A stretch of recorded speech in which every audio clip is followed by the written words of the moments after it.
কি হয়েছিল ঘটনাটা? অ্যাকচুয়ালি আমি ব্লু ডার্টের এখানের ওনার আর কি।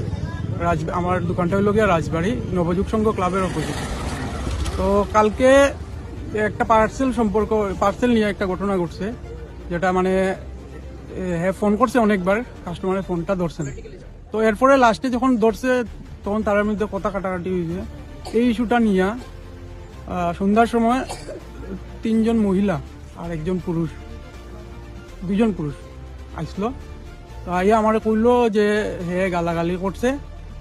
তো এই জায়গায় দাঁড়াইয়া তারপরে হে আইছে, আইবার পরে হেরে জিগাইলাম যে তুই গালাগালি করছ, তার কাছে ক্ষমা চাইলি। হে ক্ষমা চাইলিছে। ক্ষমা চাওয়ার পরেও তারা মহিলাটি তারে মারছে, থাপ্পড় মারছে আর তার ভিডিও বানাইছে। ভিডিও বানাইয়া হেরে কইছে যে এটা সোশ্যাল মিডিয়াতে দেওয়া হইবে।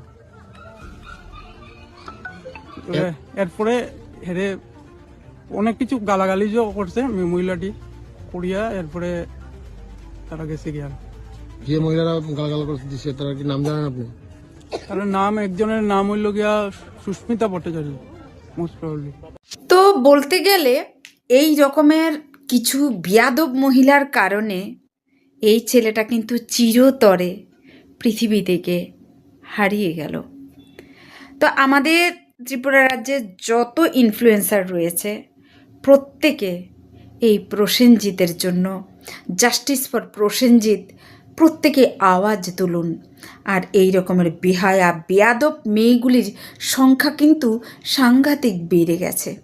এগুলিকে কিভাবে দূর করা যায় এবং ওরা কিভাবে প্রকৃত শাস্তি পায়, তার জন্য আমাদের সরকার, পুলিশ, সামাজিক যোগাযোগ মাধ্যম সবাইকে কিন্তু এগিয়ে আসতে হবে, যাতে করে আমরা সেকেন্ড এই রকম প্রসেনজিৎকে কখনো না হারাই।